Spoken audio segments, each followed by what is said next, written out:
আপনার সংস্কারের জন্য আন্দোলনটা করেছিলাম, দেশটা ভালো রাখার জন্য আন্দোলনটা করেছিলাম।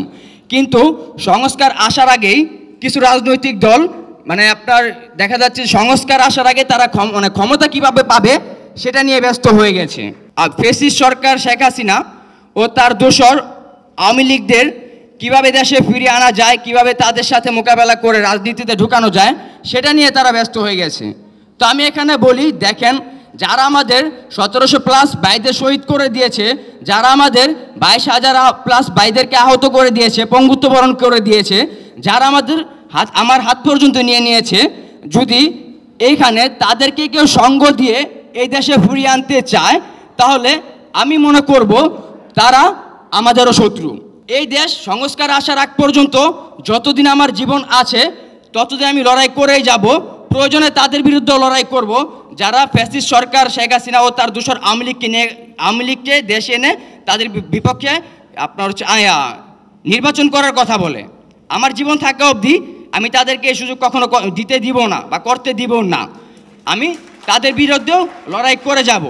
আমি তাদেরকে বলি, দেখেন, অলরেডি কিন্তু তারা আমাদেরকে ভুলেই যাচ্ছে, যারা হচ্ছে এই রাজনীতির দলগুলো করতেছে বা যারা এই কথাগুলো বলতেছে। দেখেন, হ্যাঁ ঠিক আছে, তাদেরও অবদান ছিল এই জুলাই অবস্থানে, তবে যে শুধু তাদেরই অবদান ছিল বিষয়টা কিন্তু এরকম না। এখানে তাদের চেয়ে বেশি অবদান ছিল সাধারণ জনগণের, শিক্ষার্থীর বা আমাদের মতো সাধারণ পার্সন যারা আছে তাদেরও। এখন যদি তারা তাদেরই চিন্তা করে তাহলে তো হবে না, এখানে সবারই চিন্তা করতে হবে। আমি মনে করি তারা আমাদেরকে অলরেডি ভুলেই যাচ্ছে। যদি ভুলেই না যেত তাহলে কখনো তারা এই বক্তব্য দিতে পারতো না ফ্যাসিস্ট সরকার শেখ হাসিনা ও তার দোসর আওয়ামী লীগকে দেশে এনে তাদের সাথে নির্বাচন করার জন্য।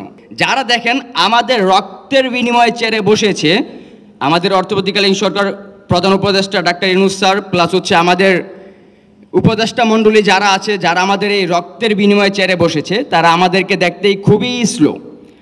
তো আমরা ভেবেছিলাম যে হয়তো বা আহত ব্যক্তিদের জন্য তাহলে আমরা কিছু করার চেষ্টা করব, যেহেতু তারা স্লো। তো দেখেন, আমাদের একটা যদি বিষয় বলি, মাইন্ড করেন না, বাচ্চা না কানলে কিন্তু মা দুধ দেয় না। তো সেই ক্ষেত্রে আমরা দেখতেছি এটাই যে আমরা যদি কিছু না করি তাহলে হয়তো বা আমরা খুবই পিছিয়ে যাব, তাদের চোখের আড়াল হয়ে যাব। তখন আমরা ভাবলাম যে আমরা কিছু একটা করব আমাদের নিজের জন্য। আমাদের যতটুকু চাওয়া ছিল বা আমরা যেরকমটা চেয়েছিলাম, দেশ যত তাড়াতাড়ি সংস্কার চেয়েছিলাম তত তাড়াতাড়ি সংস্কারের দিকে যাচ্ছে না, বা তারা খুবই স্লো, তাদের চেয়ার নিয়ে তারা খুবই ব্যস্ত। আমাদের আহত ব্যক্তি যারা আছে তাদেরকে দেখতেও তারা খুবই ব্যস্ত।